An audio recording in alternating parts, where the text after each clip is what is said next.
En estas dos charlas hablaremos de la historia de la salvación. Intentaremos hacer una síntesis de todo lo que conocemos como la historia de la salvación. Sin lugar a dudas, la historia de la salvación comienza con la creación del mundo, pero para intentar sistematizarla un poco mejor, empecemos con Abraham. Abraham es llamado por Dios a venir desde Ur de los Caldeos y tomar posesión de la tierra prometida. Abraham tiene como hijo a Isaac, el hijo de la promesa. E Isaac tiene como hijo a Jacob. Estos tres, Abraham, Isaac y Jacob, son los conocidos patriarcas del pueblo de Israel. En un momento de la vida de Jacob, Dios le cambia el nombre. Cambiar el nombre en la Biblia implica darle una misión. Y el nombre que le da Dios es el de Israel. Y justamente va a ser Jacob el padre de las 12 tribus de Israel. Sus 12 hijos darán origen a cada una de esas tribus.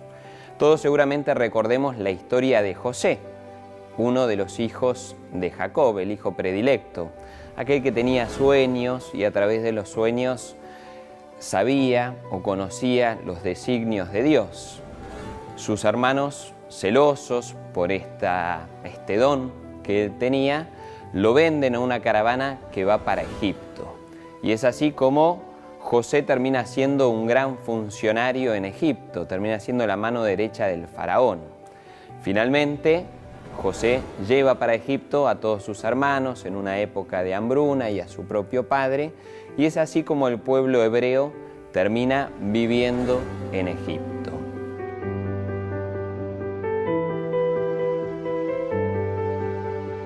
En algún momento, cuando José ya muere, muchos años después de su muerte, cuando ya la gente no se acordaba de su fama y de su prestigio, el faraón comienza a tener miedo, temor del pueblo hebreo, justamente porque eran tantos y tantos que se da cuenta que si en algún momento se levantan contra ellos, iban a perder. Entonces el faraón busca que las parteras maten a los hijos varones. Todos recordamos ese momento de la historia. Y es así como el pueblo hebreo es esclavo en Egipto y termina siendo como subyugado por el pueblo de Egipto. Es ahí donde Dios hace surgir de entre el pueblo a Moisés. Moisés va a ser uno de los grandes personajes del Antiguo Testamento. Y Moisés es llamado por Dios para liberar al pueblo hebreo de Egipto. Recordamos la zarza ardiendo, recordamos el cruce del Mar Rojo, el peregrinar en el desierto. Moisés libera al pueblo de Egipto y por el famoso pecado de idolatría del becerro de oro, terminan 40 años vagando por el desierto camino a la tierra prometida. En realidad no llevaba tanto tiempo, pero por el pecado de Israel terminan durante 40 años dando vueltas por el desierto antes de llegar a la tierra prometida. Moisés muere justo antes de que el pueblo llegue a la tierra prometida y el pueblo pasa de la mano de Josué a esa tierra.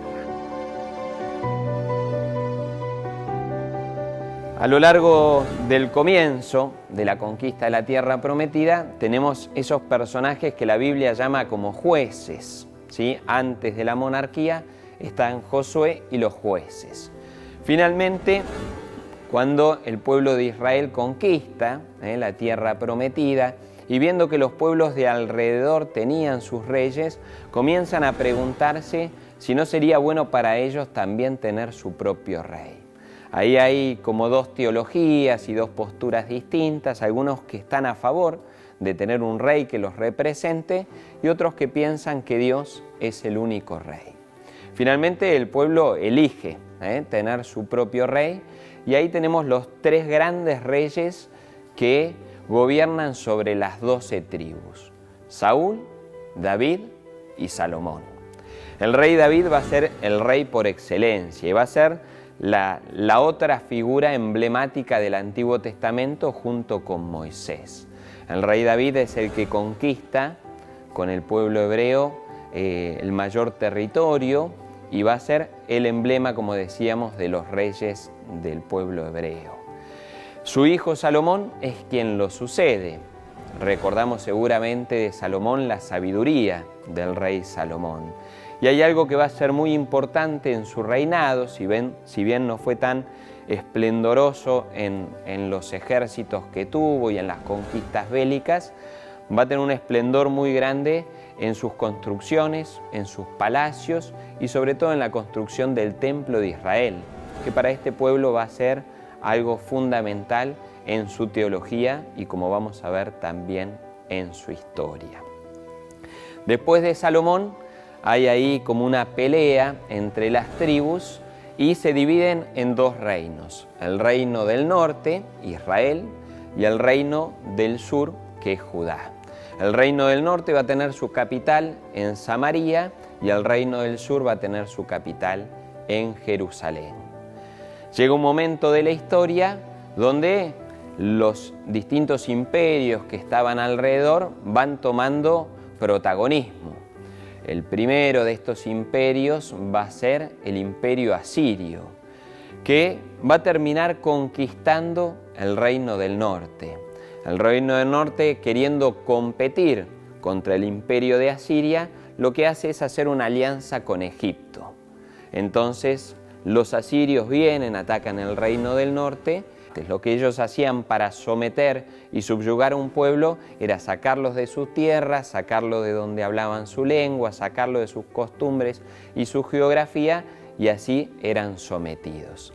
A tal punto que el reino del norte desaparece del mapa y de la historia. Terminan desapareciendo las 10 tribus del norte y queda la tribu de Judá y de Benjamín en el reino del sur.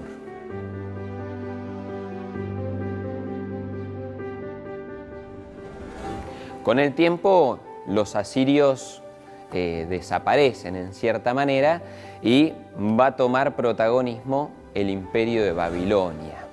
El imperio de Babilonia va a tener un momento de su historia que va a pasar algo semejante de lo que pasó con el reino del norte y los asirios, va a pasar con el reino del sur y los babilónicos.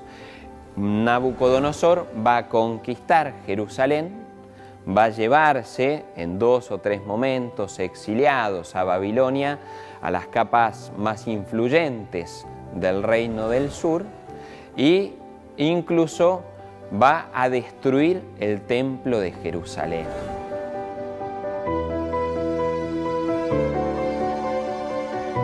Que esto para el pueblo de Judá, para la tribu de Judá, para lo que quedó del pueblo de Israel, va a ser como una puñalada en el corazón, va a ser algo realmente impactante y que va a marcar, insisto, la historia y la teología. De hecho, hay un salmo, el Salmo 137, que comienza diciendo: junto a los ríos de Babilonia nos sentábamos a llorar, acordándonos de Sión, de Jerusalén. En los sauces de las orillas teníamos colgadas nuestras cítaras. Justamente el pueblo de Israel, cautivo en Babilonia, va a extrañar su templo y su tierra prometida. Va a añorar la vuelta, en cierta manera, a Jerusalén y su contacto con el Dios vivo en el templo de Israel. Con el tiempo, el poder del imperio babilónico va a ir decreciendo y va a ser conquistado por el imperio persa, que tenía otra filosofía a estos dos imperios que ya mencionamos. ¿Cuál era la filosofía del imperio persa? Era justamente el favorecer al pueblo conquistado. Por eso va a salir un edicto de Ciro el persa, permitiendo a todos los israelitas, a todos los judíos que estaban en Babilonia, volver a la tierra prometida.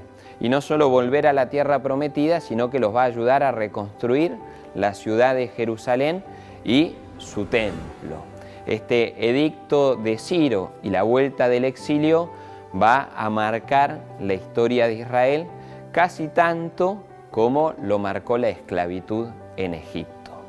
Entonces muchos, no todos, pero muchos de los judíos que estaban exiliados en Babilonia vuelven a la tierra prometida y con el tiempo van intentando reconstruir la ciudad y el templo.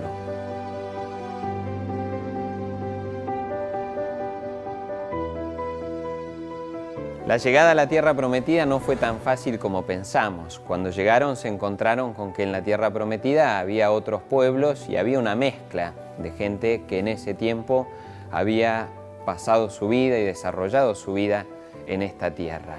Por lo tanto, les costó tiempo, les costó esfuerzo el adaptarse a esa nueva situación y ese nuevo contexto. Y en un comienzo pusieron más fuerza en su propia vida que en su religión y en el templo de Jerusalén. De hecho, el profeta Ageo va a ser uno de los que tironea un poco las orejas del pueblo por esta falta de atención en el templo de Jerusalén. Leemos en el primer capítulo de Ageo que les dice: a causa de mi casa, que está en ruinas, mientras cada uno de ustedes se preocupa por la suya propia. Por eso, por culpa de ustedes, el cielo ha retenido el rocío y la tierra ha rehusado sus frutos. Yo he llamado a la sequía sobre la tierra y sobre las montañas, sobre el trigo, el vino nuevo, el aceite fresco y sobre todo lo que produce el suelo. Vuelve el profeta a invitar al pueblo a centrarse en Dios, a poner la mirada en el templo y que la misma fuerza que pusieron para sus campos y sus tierras la pongan también para Dios y su templo.